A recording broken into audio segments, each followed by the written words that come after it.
Dadaan pa pong araw, Panginoon. Yun lamang po aming samantalangin sa pangalan ni Jesus. In Jesus' name, Amen. Ayan. Ipapatuloy po natin ang atin pong series ngayon na all about po sa gospel. Ayan. Ang gagamitin po nating Bible verse ngayon is nagmula po sa Roman chapter 5 verse 8 to 10. Yan, basahin po natin. Ngunit ipinadama ng Diyos ang kanyang pag-ibig sa atin nang mamatay si Kristo para sa atin noong tayo'y makasalanan pa. Verse 9. Kaya't sa pamamagitan ng kanyang dugo, tayo ngayon ay napawalang sala at tiyak na maliligtas tayo sa puot ng Diyos. Verse 10. Dati tayo'y mga kaaway ng Diyos, ngunit tinanggap na niya tayo bilang kanyang mga kaibigan sa pamamagitan ng pagkamatay ng kanyang anak. Dahil dito, tiyak na maliligtas tayo sapagkat si Kristo ay buhay. Ayan, sa Bible verse po na to is sinasabi po kung gaano po tayo kamahal ng ating Diyos. Sinasabi po kung gaano katindi yung pag-ibig ng ating pong Panginoon sa atin po. Kung gaano po tayo kahalaga para sa Kanya. At, eto po.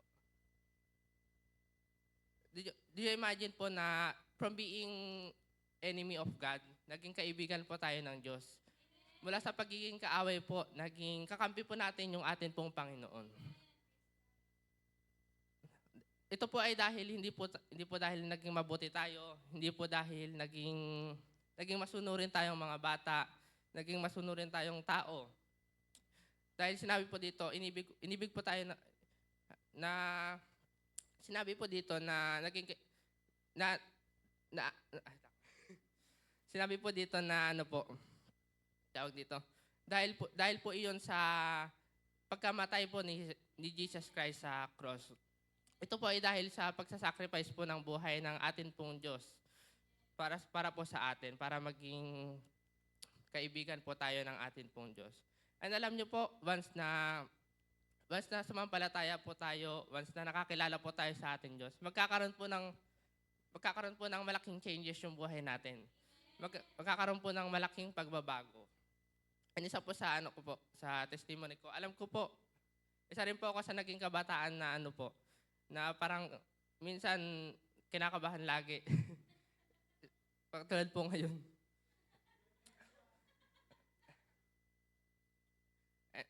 Ba't sinasabi din po sa Bible verse na kapag nabaptize po tayo, magkakaroon po ng pagbabago. And kung dati po wala po tayong time sa Panginoon, wala po tayong time sa church, dapat po ngayon na nakakilala na po tayo sa atin pong Diyos, dapat po mabago po yun. Dapat po ngayon may time na tayo, dapat may time na tayo para mag-pray for devotion, may time na tayo para umattend ng mga Bible study, and may time na po tayo para po makapaglingkod.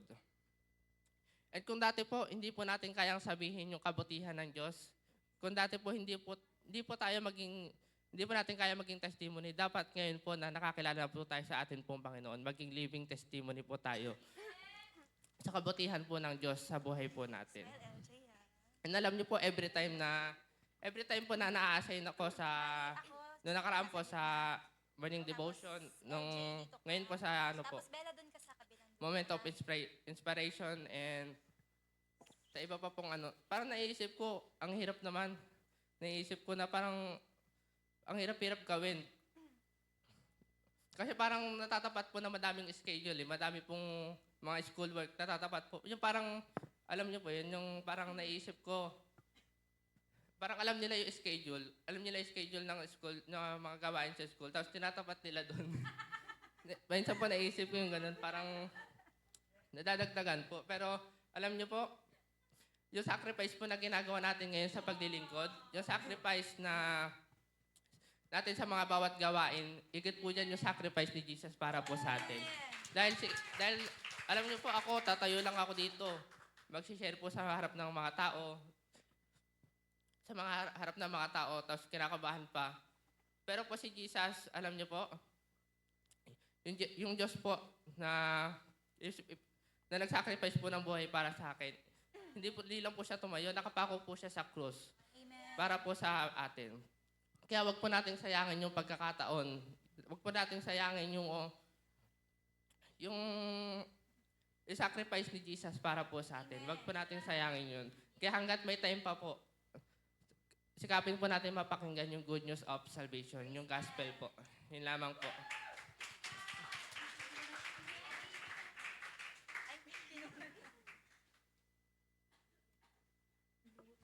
Praise God! Sige po, tayo pong lahat ay magsitayo at atin pong papurihan ang atin pong Diyos. Hallelujah! Sige po yung malakas po na palakpak para po sa ating Diyos na buhay. Para kay Jesus Christ! Hallelujah! Praise God! Amen! Iba po talaga yung impact ng ating pong series for this month.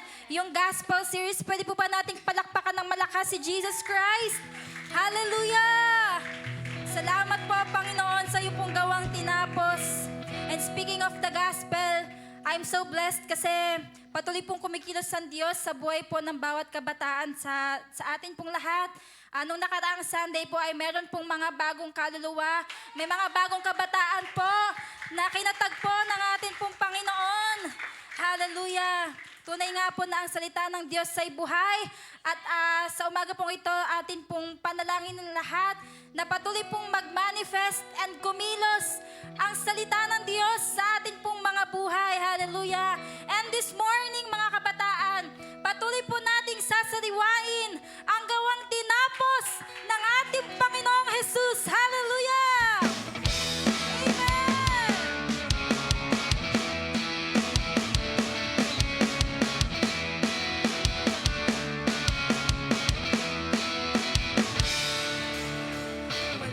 Katulad, walang kaparis ang pag-ibig mo, Diyos, sa amin. Nagkatawang tao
buhay po natin ay kumpleto na at masaya.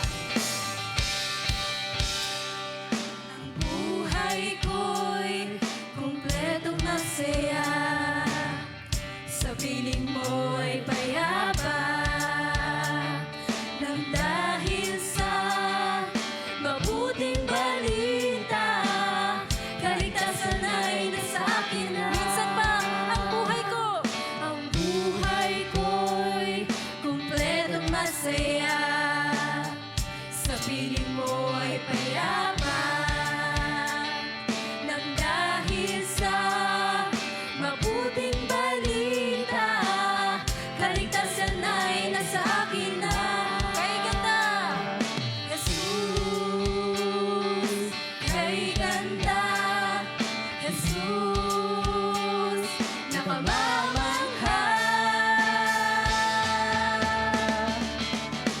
Wala nang papantay sa iyong pagmamahal, nararanasan ang pagpapala mo, umaapaw sa tinapos mong gawa'y biyaya'y nakamtan, na ikaw ay namatay, inilibing at muling nabuhay, ipapahayag si Jesus ay Diyos na tunay. Amen! Hallelujah! Sa Diyos lamang po natin yan masusumpungan. Hallelujah!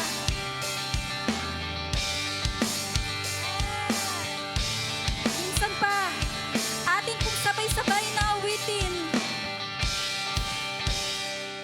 Ang buhay ko'y kumpletong masaya, sa piling mo'y payapa. Thank you, Jesus. Nang dahil sa mabuting balita, kaligtasan ay nasa akin na. Jesus, kay ganda, Jesus, nakamamangha.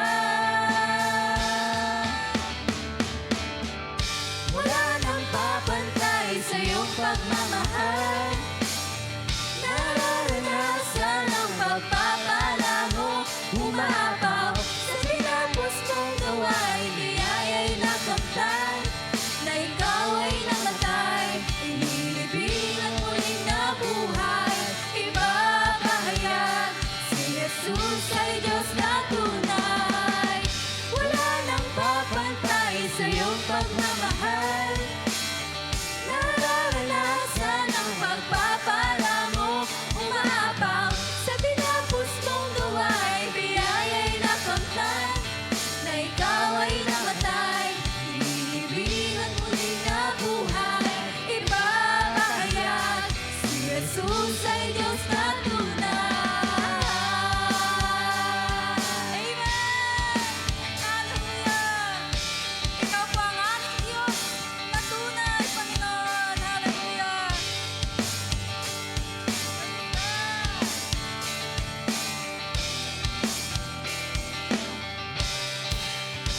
Amen! Hallelujah! Tunay nga pong kay ganda ng ating pong Panginoong Jesus. Hallelujah! Hallelujah! Pwede po ba nating papurihan muli ang ating pong Diyos? Hallelujah! Ang Panginoong Jesus lamang po ang makagagawa niyan sa atin pong buhay. Bago po tayo patuloy na umawit, basahin po muna natin ang 1 Peter chapter 1, verse 3. Praise God. Ganito po kasagana ang biyaya ng atin pong Panginoon. Praise God. Pasalamatan natin ng Diyos at Ama ng ating Panginoong Hesukristo. Dahil sa laki ng habag niya sa atin, tayo'y binigyan niya ng isang panibagong buhay sa pamamagitan ng muling pagkabuhay ni Hesukristo mula sa libingan, at ito ang nagbigay sa atin ng isang buhay na pag-asa. Praise God. Purihin po natin ang atin pong Panginoong Jesus. Hallelujah. Hallelujah sa Diyos na nag-alay ng buhay sa atin pong lahat. Sa Diyos na nagpatawad sa lahat po ng ating kasalanan. Sa Diyos na makapangyarihan. At sa Diyos na kataas-taasan. Sa iyo po ang lahat ng papuri, Panginoon. Hallelujah. Purihin ka aming Diyos.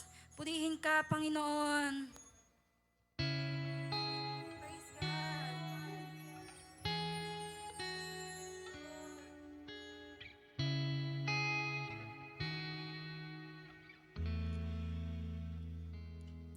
Binigay mo ang buhay mo, ika'y pinako doon sa krus. Ako'y pinatawad ng iyong awat biyaya.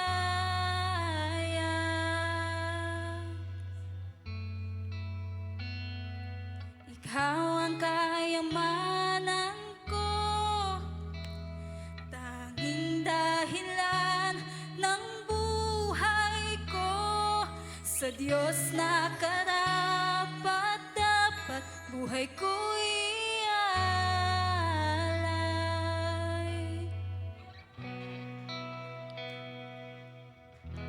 Papuri sa kataas-taasan, papuri sa aking tagapagligtas. Purihin ka, Jesus, Hari ng langit, Hari ng buhay ko. Amen. At ikaw ang susi, Panginoon, sa walang hanggan. Hallelujah.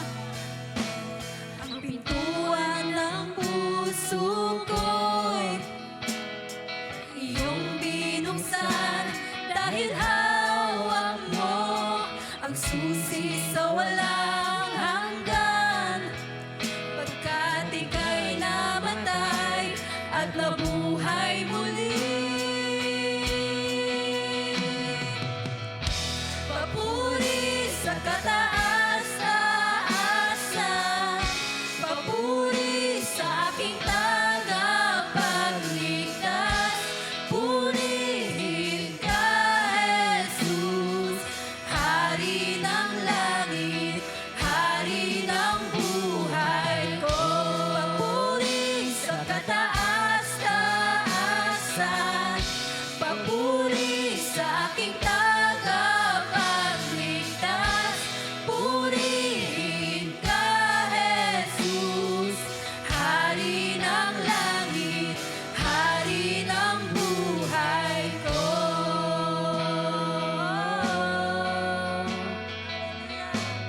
Panginoon, sa iyo po ang lahat ng papuri ng aming pong buhay, Panginoon.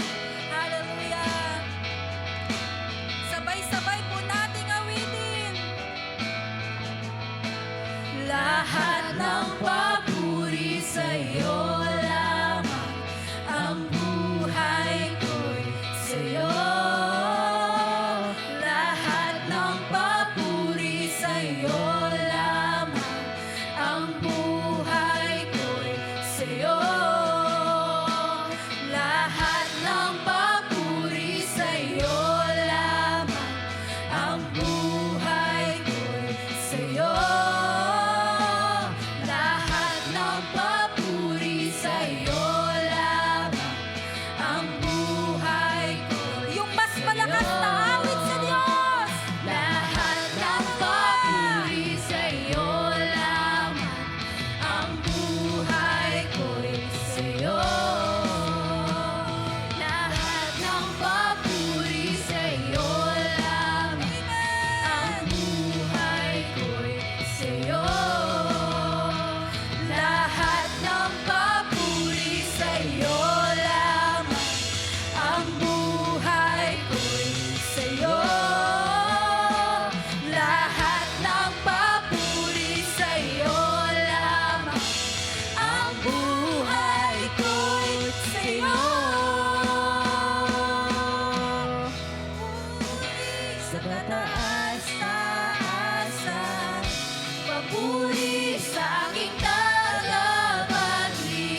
sa pagkakataon po ito, sabay-sabay po nating itaas ang ating pong mga puso sa ating pong Panginoon.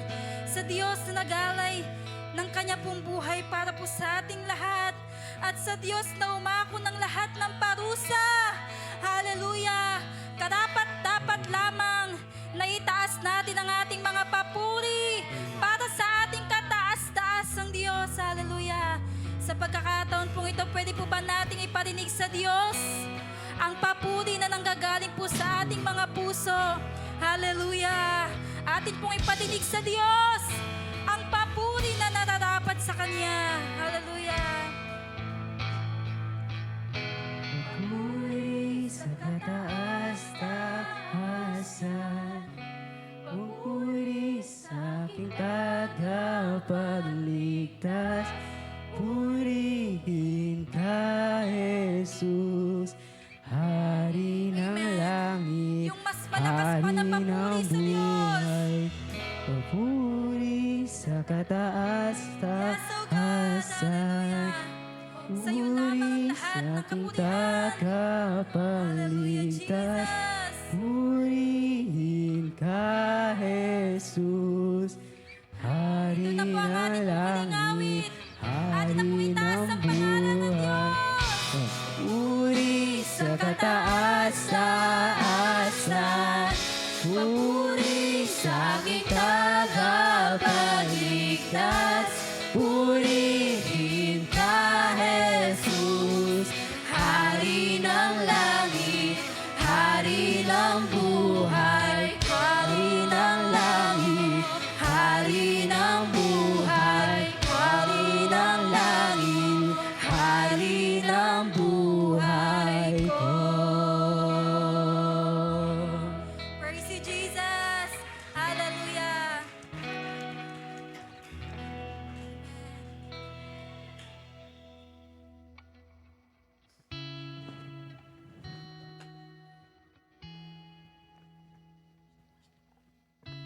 Tayo may lang sa Panginoon. Pinupuri ka namin, Diyos, sa mga banal dakila sa lahat.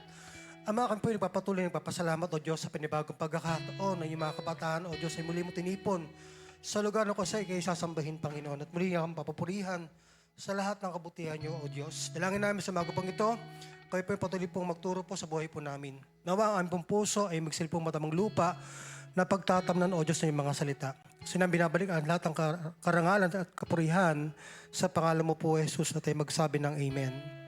Palakpakan natin ang Panginoon, tayo po makakaupo na. Good morning po sa ating lahat. Teka lang po, parang mga inaantok pa. Ulitin ko ulit. Good morning po sa ating lahat. Dapat merong energy sa pagtitipon ng mga kabataan. Namiss ko yung kabataan ko. At alala ko yung panahon namin. Parang tagal na, no? Panahon namin. Nung kalaro po yung mga dinosaur, hindi mo. Ilan na po dati yung mga youth dito. At nakakatuwa po, no? Sa kabila po ng mga kabataan po ngayon ay naglalaan po ng panahon. At the same time, nakapag-share na po ng Word of God. Sino pinag-share dito? Si Kuya Ken? Huwag kang magala, Kuya Ken, hindi ka nag-iisa sa mga kinakabahan. At least hindi ka nanginginig. Ako dati, nung first namin na pag-aaral ng salita ng Diyos, ang laging biro nga sa akin, itong pulpito laging to, gumaganon. Sa sobrang kaba, sa sobrang nervyos sapagkat, ang totoo naman talaga, hindi naman talaga madaling tumayo sa harapan ng maraming tao. Tama ho ba? Sino ba rito sanay na humarap sa maraming tao at magsasalita? Siyempre, nandun po yung mag-aagam-agam po, no? Gayon pa man ako po yung nabigyan ng isang muling pagkakataon na magamit po ng Diyos para po mag-share ng salita ng Diyos, higit sa lahat, sa mga kabataang tulad ko. Yung dinamik na sarili ko. At ang nasa-send po sa akin, it's about Christ burial. Pakisabi sa katabi, Christ burial. Sabi nga sa akin ni Sister Daisy, mga kabataan daw sa Mingin ay hindi po madaling makalimot sa kanilang mga napapakinggang mga salita ng Diyos. Tama po ba? Litiguli.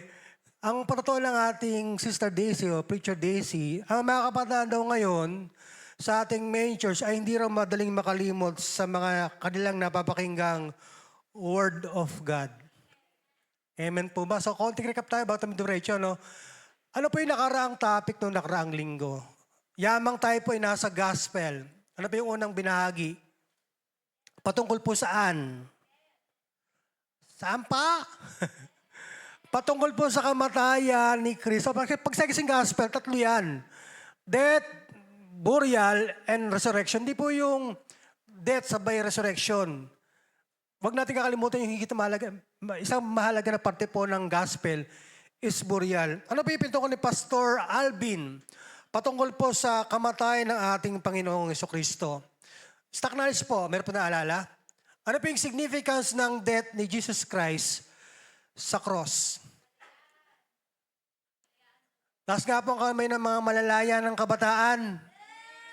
Ang tanong, saan malaya? Bukod sa kalayaan, ano pa yung nabanggit ni Pastor Alvin noong nakaraang linggo? Kaugnayan ng kamatayan ni Kristo Jesus. Ano po? Ate Jemima. Kapatawaran, at totoo po yan. Ephesians chapter 1 verse 7. Namatay. Ano pa? Dapat wag natin makalimutan kasi pundasyon ng ating pananampalataya po yan. Pinaunawa yung kaugnayan ng kamatayan ni Kristo sa buhay po natin na siya po nating pinapanampalatayanan sapagat mahalaga po. Pag sinabing faith, meron po yung foundation. Meron yung basiyahan.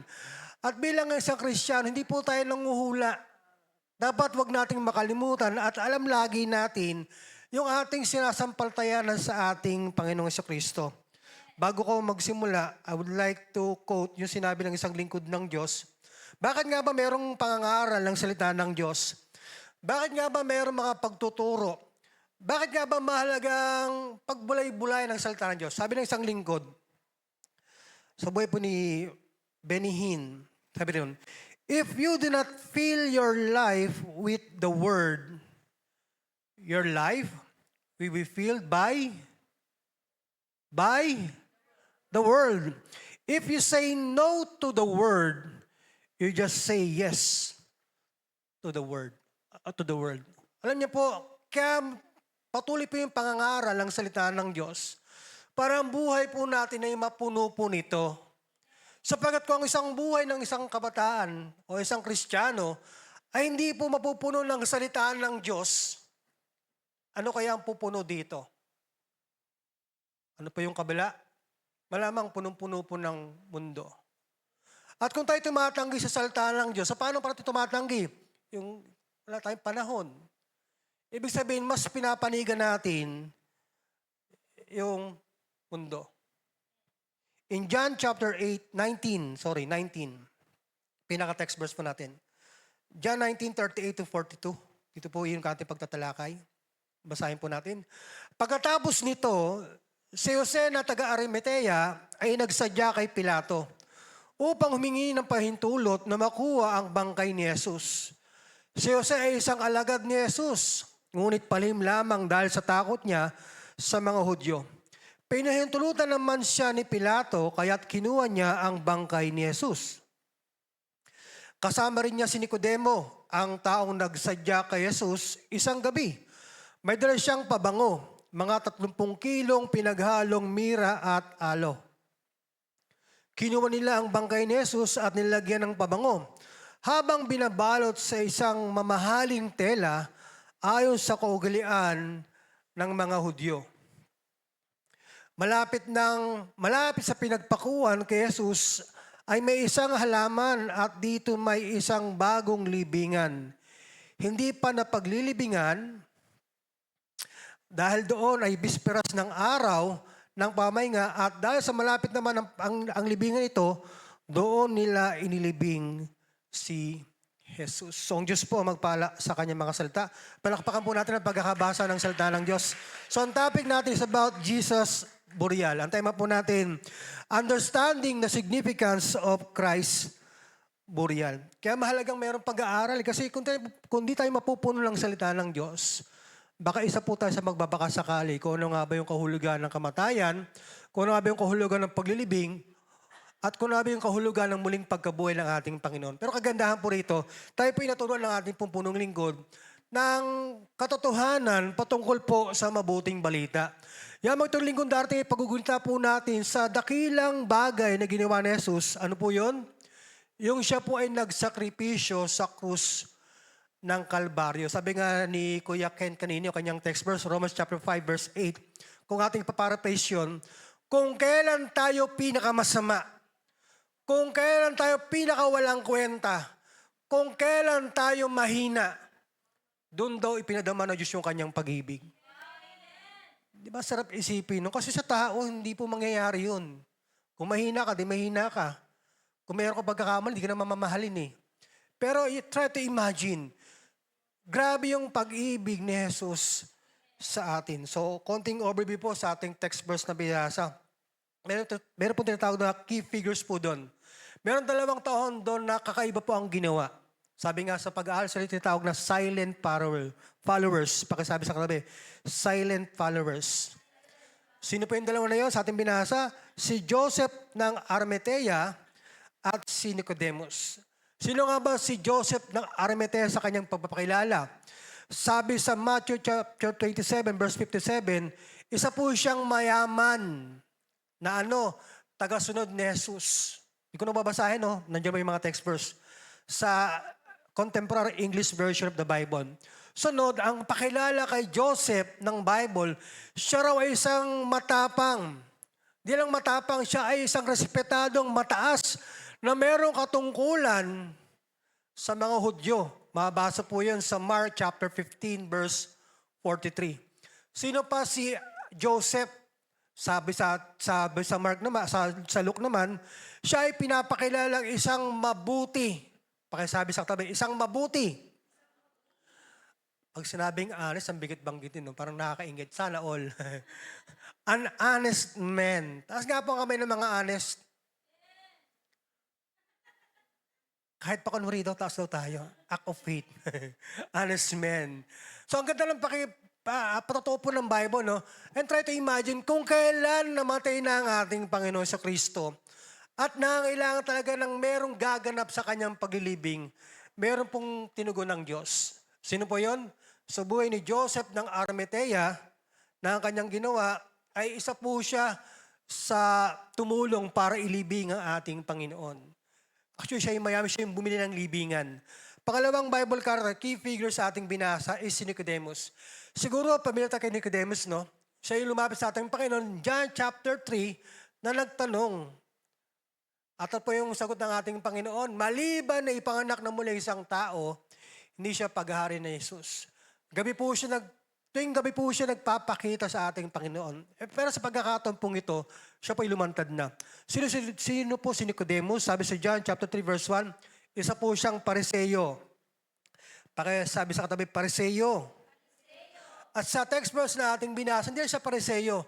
Siya rin po yung dala na kakailangan ni Jesus sa kanyang bangkay bago ilibing. Kasi nung panahon po yun, wala po pong embalsamo. So pag namatay, hinahaluan ng mga spices, ng mga mire, para kahit pa paano yung amoy nila ay ma-preserve ng mga ilang araw bago po ilibing. Pero nung buhay pa ang ating Panginoon, itong 2 to laging patago. Pero nung kailan pong namatay na ang ating Panginoon at inilibing o ililibing, sila po yung ginamit ng Diyos.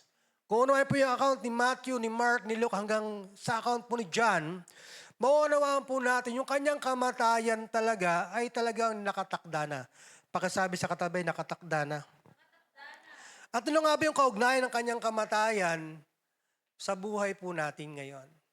Ito magandang pag-aralan. 1, it is the fulfillment of prophecy. Pakisabi sa katabi, fulfillment. Alam niyo ba yung binasa natin na text verse at yung sa account ni Matthew, Mark, Luke, at ni John? Basahin mo natin sa Matthew chapter 27. Yung part po na inilibing ang ating Panginoon. Basahin ko na po saglit. Itong binabanggit dito na maiksi lang na text verse, pero ang laki po ng kalugan po ito. Sabi sa verse 57, that evening, a rich disciple named Joseph from the town of Arimathea, went and asked for Jesus' body. Pilate gave orders for it to be given to Joseph. Sunod po. Who took the body and wrapped it in a clean linen cloth. Sunod po. Yan. Then Joseph put the body in his own tomb that he had been cut into solid rock and had been never used. He rolled a big stone against the entrance to the tomb and went away. Sa pag-aaral po, yung verse 60, siya po ay propesiya na mababasa po sa Isaiah chapter 53 verse 9. Basahin pa lang saglit. Isaiah 53 verse 9. Pwede po sa kahit sa NIV. Yan. Take note na, ang sulat ito ay sulat po ni Isaiah. Ang pagitan po ng panahon, have you ever imagined kung gaano katagal natupad yung Isaiah 53 sa tagpo ng Matthew, Mark, Luke, and John? Meron kayo idea kung gaano katagal yung panahon na yon bago natupad? Sabi sa pag-aaral, it took 700 years. Ano gustong puntahan? Bagamat nababalam sa ating pananaw o paningin o pangunawa ang salita ng Diyos, hindi po ibig sabihin, hindi po ito matutupad. Ibig sabihin, itong ating pinag-aaralan ng mga salita ng Diyos, mapapanghahawakan. Bakit? Kasi napapatunayan ng mga katotohanan na ito talaga ay nangyari. Ibig sabihin, bawat salita na nakasulat dito ay mapagkakatiwalaan at pagkukunan po natin ng impormasyon. Yung kanyang kamatayan ay matagal na pong naihula. Bago pa isilang ating Panginoon, 700 years ang pagitan natutupad yung hula na yon. Grabe, no? Ano bilang paso, pag nag-aaral po kami ng Bible, sabi po tuturo po sa amin, ma-amaze po tayo pag tayo po ay talagang nag-dig deep in sa salita ng Diyos. Sa kustumbre, hindi sa kustumbre, kundi sa mga salita, sa mga gampanin. Pag nauunawaan po natin yun, nauunawaan natin kahalagaan ng panahon natin ngayon. And try to imagine. Ang sarap gunitain. Sa panahon po natin ngayon to na natupad po yung pangako. Kasi kung di po natupad po ang pangako, nasan po tayo ngayon? Hindi lang po siya namatay. Siya po ay inilibing. At yung kanyang paglilibing ay katuparan ng propesiya sa aklat ni Isaiah. Yung Isaiah chapter 53, tinatalakay po doon yung patungkol po sa suffering servant. Pakasabi, suffering servant. Na nagpapatungkol mismo kay Jesus. Ever imagine kung paano i-display ng Diyos at ni Jesus yung kanyang pag-ibig? Meron po tayong idea kung paano ipinakita niya yung kanyang pag-ibig sa atin. Ko lang kaya ipakita ni Ate Che. Sorry po, na-late po yung send ko ng picture eh. Pero hopefully, ko na lang po.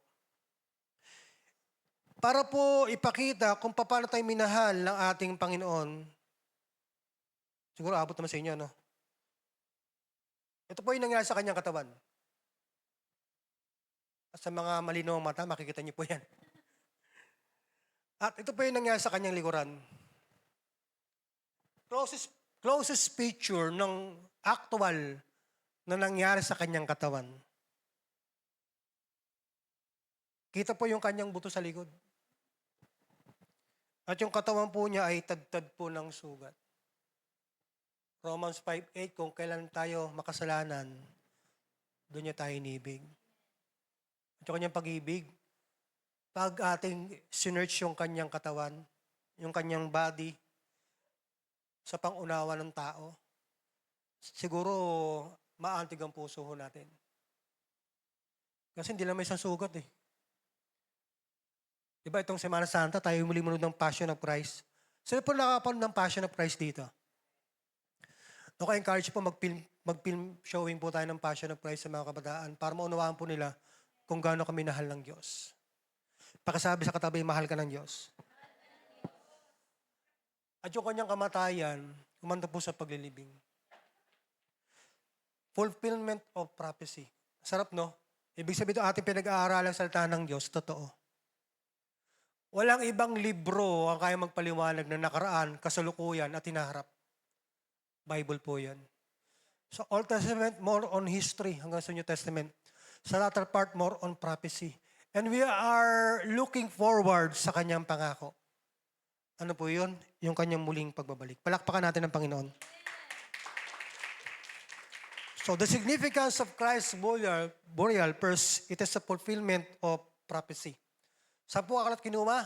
Isaiah chapter 53, verse 9. So, ibig sabihin, yung kanyang pangyayari sa kanyang buhay, kahit yung kanyang paglilibing, hindi aksidente. Ibig sabihin, nakatala. Hindi nagbaka sakali. Kasi may mga paniniwala, hindi raw nilibing, kundi tinapon. Sabi ng Bible, nilibing eh. So, kanina tayo maniniwala sa Bible. Kaya mahalagang mag-aral ng Bible para tayo nanguhula kung ano nga bang nangyari sa ating Panginoon. And we have the responsibility as a Christian. Ayan po, pinakatanong po natin, Che. Try to imagine. Ganyan kami nahal ng Diyos. Hirap, ganyan kami nahal ng Diyos, ni Jesus. Sa mga kababaihan, kung merong mahal sa inyo, kaya bang gawin yan para sa inyo? Hindi po. Sa Jesus. Sabi nga sa Isaiah 53, hindi nga raw mapagkakamalang mukha pa siyang tao eh. Bakit? Sa pagkakagulpe. Alam niyo yung gaano kalaki yung thorn of crowns? Sabi sa pag-aaral, 2 to 3 inches. Sa pag-aaral nga daw, maybe daw na lumabas yung kanyang mata sa pagkakatusok ng tinik.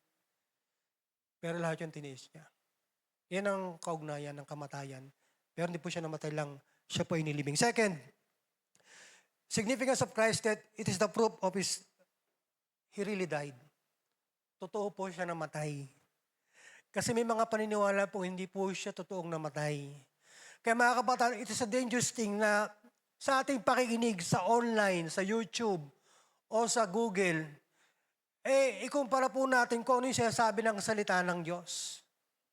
May mga gawa-gawa kasi na hindi siya namatay. Alam niyo yung pelikulang Da Vinci Code? Napaka-dangerous po nun. Bakit? Sabi po rin, ang Panginoon daw ay nagkaroon ng anak kay Magdalena. So hindi po lahat, porket may patungkol kay Jesus kundi susukatan po natin ang ating pinapanood, ang ating nababasa, ang ating napapakinggan sa salita ng Diyos. At bilang sa Kristiyan, dapat maging matalino po tayo. Most especially po sa ating paggugunita sa sakripisyong ginawa ng ating Panginoon. Bakit ko binanggit yung John chapter 10 verse 17? Bago pa siya mamatay, ang sabi ng Panginoon, "The Father loves me because I sacrifice my life so I may take it back again." Kung totoosin, di naman talaga kinuha ang buhay sa kanya eh. Kusa niyang ibinigay. Bakit? Kasi kaya niyo uling kunin. Pero sa kabila ng lahat, ibinigay niya. Para kanino? Para sa atin. Ganyan po, siguro karamihan dito mga age 13. Sino pinakabata po rito? Ano po yung age ng pinakabata? Sayon. Si inanak na Sayon, balang araw magpapastor yan. Sino po yung pinaka-eldest naman sa youth? Si Cheche daw. Hindi ah? Sorry, Che. 14 at 25. Napakapalad nyo. Kasi tinago ako ng Diyos sa age 30. 25. Ako age 30, tinawag ng Diyos. Nabigyan ng pagkakataon, pero dapat sulitin. Kaya mga kabataan, hanggat may pagkakataon, ipaglingkod natin ang buhay natin sa Diyos. Palakpakan muli natin ang ating Panginoon. The significance of Christ death is the proof that He really died. Hindi po nagbakasakali, hindi po ninakaw, ano pa man, kundi siya ay talagang namatay. Pangatlo, ang kanyang kaugnayan ng kanyang kamatayan sa atin ngayon, ito yung kanyang huling pagpapakita ng kaugnayan niya sa atin sa katawang lupa. Kasi after po ito, glorious body na po siya. And try to imagine, someday, yung ating katawan na merong mahina, magkaroon din ng katawan ng kagaya po niya. It is a glorious body. It is a glorified body. Pinakita ng Panginoon yung kanyang pagiging tao sa huling pagkakataon na siya ay nasa katawang lupa. Nasa katawang tao pala, katawang lupa. Katawang tao. And di ba napaka-special naman natin, no? Mula sa pagiging Diyos, naging tao. Sabi nila, imposible na maging tao ang Diyos. Tama naman. Pero sa Diyos, para maging tao, hindi po siya imposible. Kasi ang ligtas po niya naman tao eh, hindi naman hayop eh. And napaka-special natin sa Diyos. Para bumaba sa langit magkatawang tao at alam na alam niyang bandang huli siya ay mamamatay. Hindi siya mamamatay, siya ay ililibing. Ang paglilibing niya ay huling pagpapakita ng kanyang kaugnayan sa atin hanggang sa huli. Diba salamat, naging tao siya? At di na po siya totoong tao. Totoo rin po siyang Diyos. Pangapat, siyempre kung siya ay inilibing, yun po yung paghahanda naman sa kanyang muling pagkabuhay. It is Christ's burial is the only preparation of His, hindi siya muling mabubuhay, kundi siya mamamatay at hindi siya ililibing. Kaya mahalaga yung kaugnayan ng kanyang paglilibing sapagkat ito lang parang tanging parang din lamang para siya ay muling. Hindi kasi po pwedeng itouch yung resurrection eh. Next week po yun. At nawa, mas excited po tayo ron. Kasi hindi po siya nanatiling patay, hindi po siya nanatiling nakalibing, siya ay muling mabubuhay. Christ's burial is the only preparation of His. Grabe po yun. Panglima, Christ's burial is a symbolic to baptism. Sa pag-aaral ng mabuting balita, kung naalala niyo po yun, umaantong po tayo lagi sa hamon. Pagdating po sa pakikinig ng mabuting balita. Tama ho ba? Kailan niyo lagi yung pinakahamon? Pagdating po sa burial. Pag sabing burial, ito po yung kinauugnay sa salitang bautismo. At alam natin, pag sabing baptism, meron tayong tinatawag na literal meaning at meron tayong tinatawag na figurative meaning. Pag sinabing literal meaning, ilulubog. Pag sabi sa kabi, ilulubog. Yung literal na bautismo, ilulubog ka sa tubig. Pero kung ugnayan naman yung figurative meaning naman nun, ang ibig sabihin nun, ikaw ay makikiisa to identify with. Pag pinapangaral po ang gospel, pag pinapangaral po ang mabuting balita, pagdating po sa burial, dun po yung moment of decision. Pakisabi sa katabi, moment of decision. Sino ito nakapakinan ng gospel? Karamihan na po, no? Ano po yung hamon lagi pagdating po sa burial? Kung sino ang bibigyan nyo ng karapatan. Ang paglilibing ay pagkawala sa kaugnayan natin kay Adan. Sino si Adan? Siya yung kaugnayan natin na merong kasalanan. Pero sa paglilibing natin, inaari din natin na tayo patay na rin kagaya ni Kristo Jesus. Hindi kasi marapat naniniwala tayo, pero hindi naman tayo handang ilibing. Ulitin ko ulit. Hindi marapat at hindi rin maaaring tayo naniniwala na siya ay namatay kung hindi naman hindi man tayo hahantong sa paglilibing. At kung kailan po yung hamon ng paglilibing, doon lagi yung bottleneck. Pagkasabi sa katabi, bottleneck. Pinaka-imbudo yun no? Doon lagi nag-aagam-agam kung ako ba yung magpapalibing, kagaya ng Kristo, siya ay nilibing. Kasi ang paglilibing, nagpapatungkol kung kanino mo gustong magkaroon ng kaugnayan. Kay Adan, na pinaghari ng kasalanan, o kay Kristo, na siyang nagbibigay buhay, nagbibigay ng pag-asa. Siyempre, sagot kagad nila, siyempre po kay Jesus. O sige, kung ikaw nakipag-ugnayan kay Kristo, handa ka bang ilibing? Pakisabi sa katabi, handa ka bang ilibing? Sabi ko, Pastor, ayoko muna, Pastor, bata pa po ako. Pag sinabing kaugnayan ng kanyang kamatayan, ito po'y patungkol po sa pagdedesisyon. Sa paglilibing saan? Sa luma nating kaugnayan kay Kristo na pinaghaharian ng kasalanan.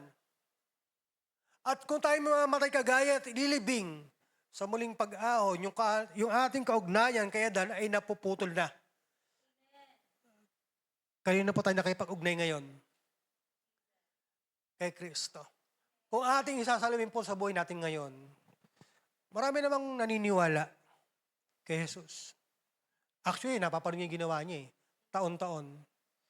Pero ayaw pa rin mamatay. At ayaw pa rin palibing. Ano gusto i-emphasize dito? Bilang nakakilala sa Panginoon, bilang sinasabi natin tayo sumasampalataya sa Kanya, sa Kanyang kamatayan, di po nagtatapos doon eh.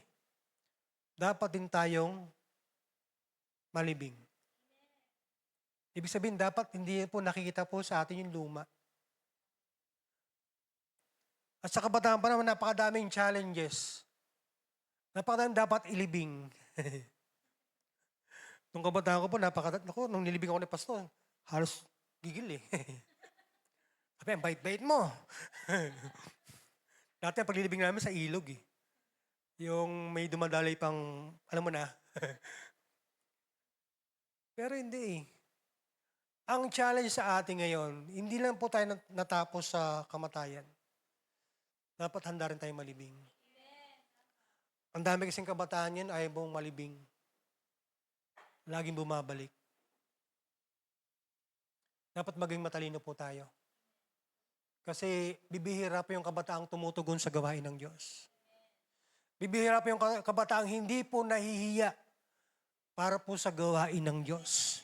Bibihira po yung kabataang nahihiya na pagdating po sa pagsamba sa ating Panginoon. Sabi nga ni Kuya Tini, nakakahiya eh. Pero balikan natin yung picture nung katawan ni Kristo. Hindi po siya nahiya eh. Hindi siya nahiya. Hindi siya nahiyang mabilad sa kahiyan. Hindi siya nahiyang ma-identified sa atin na taong makasalanan. Hindi siya nahiya. So, bilang kabataan, ang challenge sa ating ngayong umaga, huwag din po tayong mahiya. Most especially, ilantad din natin ating mga sarili. At nawa, kung ano man yung hindi karapat-dapat, ay ilibing na po natin. Ilibing na po natin. Kasi mas maganda po yung buhay po natin ay lalong nagniningning para po sa karangalan ng ating Panginoon. Ang kamatayan ni Kristo hindi lamang natala para pag-aralan, kundi para i-personalize po natin sa buhay po natin. Na ako bilang may kaugnayan kay Kristo at niniwalang dapat merong mamatay sa akin, pero dapat ding ilibing natin. Kasi minsan namatay na, binubuhay pa eh. Dati ganun po ako. For example, bilang pagtatapos, aminado po ako, mahilig po ako sa games. Nasa kami na mahilig sa games. Oy, be honest.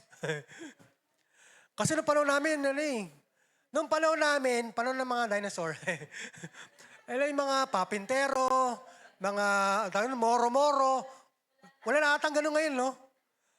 Yung tubang preso, yung siyato, meron bang ganun ngayon? Yung taguan, yung baril-barilan, hindi nyo inabot yan, no? Wala, mas rin yung kabataan namin, yung maraming barilan. Peng, peng, peng, peng. Yung patay ka na. Eh, madayan. Di pa ako patay, no? Iba kasi games ngayon eh. Games ngayon. Dati yung games dati, talagang buong katawan mo gumagalaw. Ngayon ang games na lang yun, mata lang gumagalaw, tsaka kamay eh. O, tapos kami may sa games. Be honest. Lahat. Naginamit lahat tayo. So, tanong, ilang oras yung nagugulat sa games?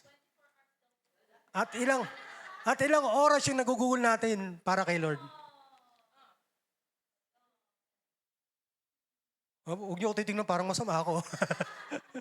Umaamin nga ako eh. Take note ha, nag-enjoy tayo sa isang bagay na wala naman tayo pinatutunguhan. Maliban na player ka talaga, pero bibihira yun.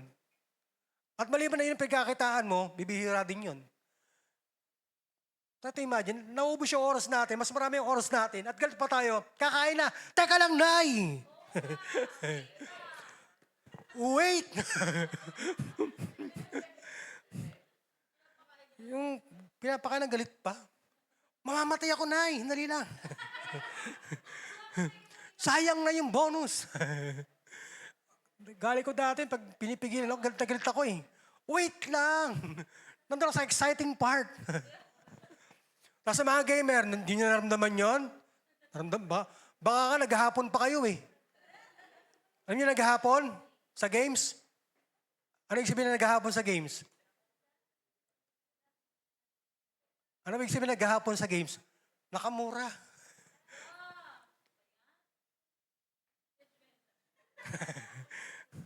Uy, natawa yung iba. Kung pag napipi ko na. Pero, mga kabataan, siguro naman, masige tayo maglaan ng panahon. Hingi tayo ng tulong sa Diyos na ilibing din natin yan. Kasi wala tayong talagang patutunguhan yan. Kasi ang bawat oras mahalaga. Si Kristo nung nabuhay, lahat ng oras niya mahalaga. Lahat ng oras. At dumaan din po siya sa kabataan. Pero ang patutupo ng bayan sa kanyang kabataan, naging kalugod-lugod siya sa harap ng tao. Mga kapatid, ang kaugnayan ng kanyang kamatayan, ilang bagay lang po ito. Unang-una, katuparan ng propesiya. Ikalawa, ito yung katunayan, natuto siyang namatay. Ikatlo, ito yung kanyang kaluluwang kaugnayan na meron po siyang katawang lupa. Ikaapat, ito po yung kanyang paghahanda sa kanyang muling pagkabuhay. Ikalima, yung kanyang paglilibing ay kaugnayan po sa salitang bautismo. At nawa sa ating paggunita itong mahal na araw, sa dakilang ginawa ng ating Panginoon, pahalagahan po natin yun. Palakpakan natin ng Panginoon, tayo po'y tumayo at manalangin. Pinupuri ka namin, Diyos sa mga banal, dakila sa lahat. Ama, sa umaga pong ito, kami po'y nagpapasalamat, Panginoon, na patuloy po namin gunitain at pag-aralan muli, O Diyos, ang kaugnayan ng inyong pong paglilibing po sa krus ng Kalbaryo. Nawa, hindi lang po ito matanim sa aming pong isipan, kundi mapahalaga namin ito, O Diyos, yung mga dakilang bagay na ginawa niyo po, Panginoon, para kami ay pagtamasa po ng kaligtasan at mga biyaya po na nagbumula po sa iyo. Pagpalain po mga kabataan, Panginoon, at nawa patuloy sila magamit, O Diyos, para po sa iyong karangalan. Sa pangalan mo po, Jesus. Amen at amen. Mapagpalang umaga po sa ating lahat. God bless us all.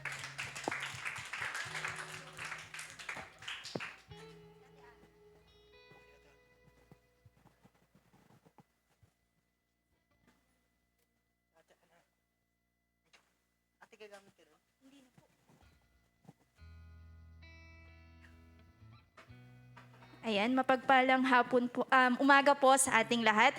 Tayo po ay dadako na sa pagkakaloob sa ating pong Panginoon na buhay. Ating pong buksan ang ating Biblia sa 2 Corinthians chapter 9, verse 7. Sabi po dito, ayan, ang bawat isa'y dapat magbigay ayon sa sariling pasya, maluwag sa loob at di napipilitan lamang. Sapagkat iniibig ng Diyos ang kusang nagbibigay ng may kagalakan.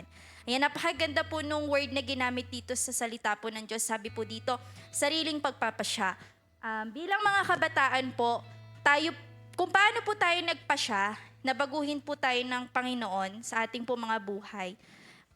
Sasalamin din po yun yung pagpapasya natin na magkaloob po sa kanyang mga gawain. Hindi po dapat natin gawing dahilan na, ay, ano lang naman, magkano lang naman yung baon ko. Ang daming project sa school, ang dami kong kailangang bilhin. Tapos, ang questionable po kasi doon, meron po tayong pera para sa mga bagay na sometimes hindi naman kailangan.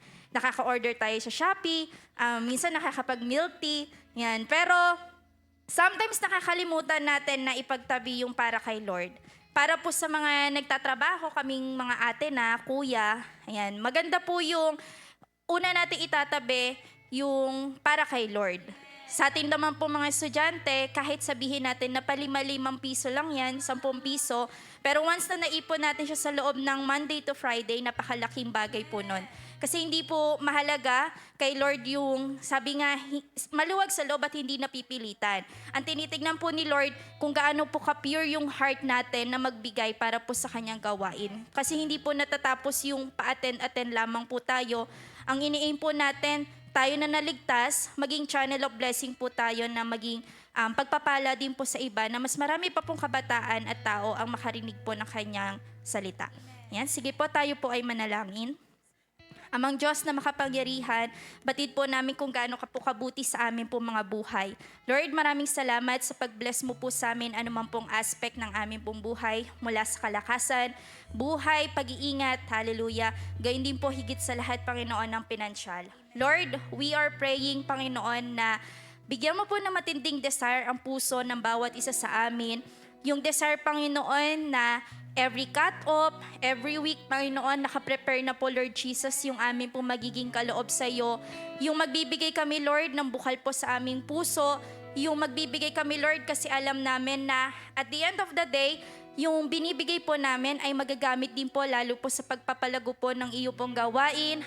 Yung minimithi po namin, Lord, na magkaroon ng mas malaking church na pagdadausan po ng aming pong pagsamba. Lord, we are praying, Panginoon, na bigyan mo po kami, Lord, ng burden na magbibigay kami ng maluwag po sa amin pong mga puso, na sa gayon, Panginoon, it will serve as our training ground. Hallelujah. Na sa gayon, Panginoon, darating kami sa punto na makikita namin yung blessing na ibinibigay mo sa amin ay ibibigay din po namin bilang pagpapala po sa church na ito. Lord, gayon din po, patuloy po naming panalangin na ikaw ang siyang mag-bless sa buhay ng bawat isa sa amin mula po sa aming mga kapatiran na sila pa lamang po ay nag-aaral. Alam po namin, Panginoon, na hindi po ito magiging hadlang dahil ikaw po ang siyang Diyos na pupuno po lahat ng aming pong pangangailangan, anuman pong aspeto ito. Sa iyo po namin ibinabalik ang pinakamataas na papurit pagsamba. In Jesus' name, Amen. Papuri sa kataas-taasan, papuri sa aking tagapagligtas, purihin ka, Jesus, Hari ng langit, Hari ng buhay ko. Papuri sa kataas-taasan, papuri sa aking tagapagligtas, purihin ka, Jesus, Hari ng langit, Hari ng buhay ko. Praise God! Sige po, ating pong palakpakan ang ating Diyos. Hallelujah! Salamat po sa Word of God na ating pong napakinggan for today. At sa buhay din po ng ating pong Pastor Alan. Praise God. And before we end po yung ating pong youth service, mga kapatid, pwede po ba nating i-invite dito sa harap si Sister Faith? Ayan, Faith. Ayan. Why kaya? Ayan, si Sister Faith po kasi ay huling attend na po niya this week. Kasi po siya po ay pupunta ng China. Praise God. Sana all. Joke lang. Hindi, pero yun po ay temporary lang naman, di ba? Ilang weeks ka po ba? 2 months. 2 months. Ang tagal din pala. Amen. Pero, ayan, sa pagkakataong ito, Sister Faith, we want to pray for you. Ayan, bilang tayo ay magkakapatid kay Kristo, ayan, ituon po natin ang ating pong kamay kay Sister Faith at sama-sama po natin siyang ipanalangin. Hallelujah. Pinupuri ka po namin, aming pong Panginoon, at patuloy po naming dinadakila, tinataas ang iyong pong banal na pangalan sa lugar na ito, Diyos. Hallelujah. Panginoon, maraming salamat po sa buhay na kaloob mo po sa amin pong lahat.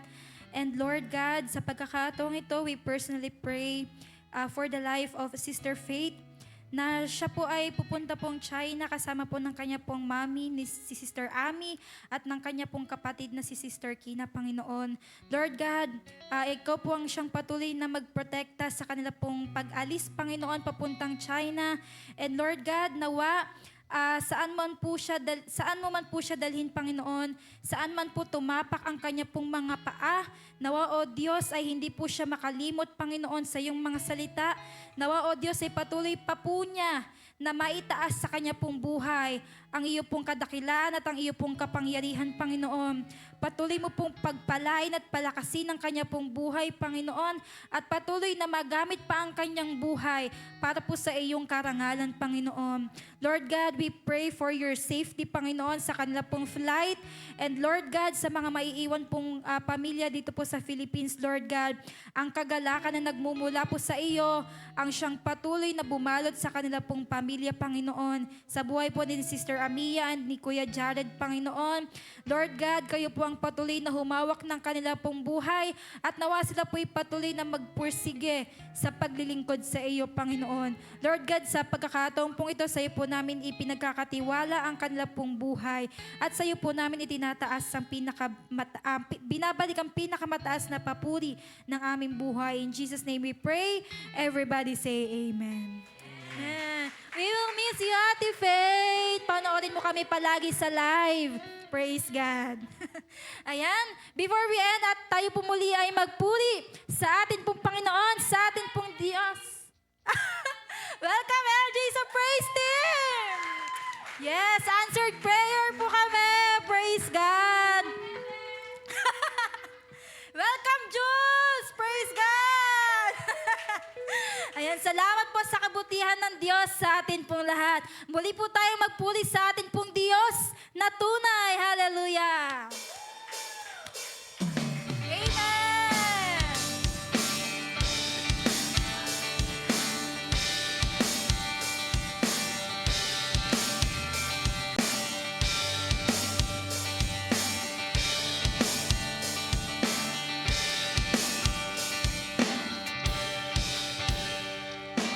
Buhay ko'y kumpletong masaya, sa piling mo ay payapa, nang dahil sa mabuting balita, kaligtasan ay nasa akin na. Jesus, kay ganda, Jesus, nakamamahal.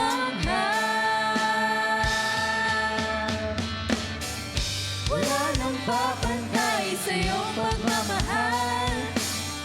Naranasan ang pagpapala mo, umapaw sa tinapos mong duway, biyaya'y nakamtan, na ikaw ay namatay, inilibing at muling nabuhay, ipapahayag si Jesus ay Diyos na tunay.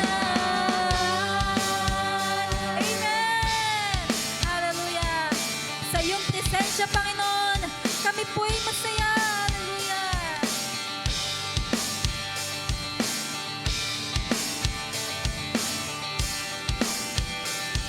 Tayo pong lahat. Ang buhay ko'y kumpletong masaya, sa piling mo ay payapa, nang dahil sa mabuting balita, kaligtasan ay nasa akin na. Kay ganda, Jesus, kay ganda, Jesus, nakamamahal. Wala nang papantay sa iyong pagmamahal. Naranasan ang pagpapala mo, umaapaw sa tinapos mong gawain, biyaya'y nakamtan, na ikaw ay namatay, inilibing at muling nabuhay, ipapahayag si Jesus ay Diyos na tunay. Wala nang papantay sa iyong pagmamahal. Naranasan ang pagpapala mo, umaapaw sa tinapos mong tuway, biyaya'y nakamtan, na ikaw ay namatay, inilibing at muling nabuhay, ipapahayag si Jesus ay Diyos na tunay. Amen! Salamat po sa Diyos. Hallelujah!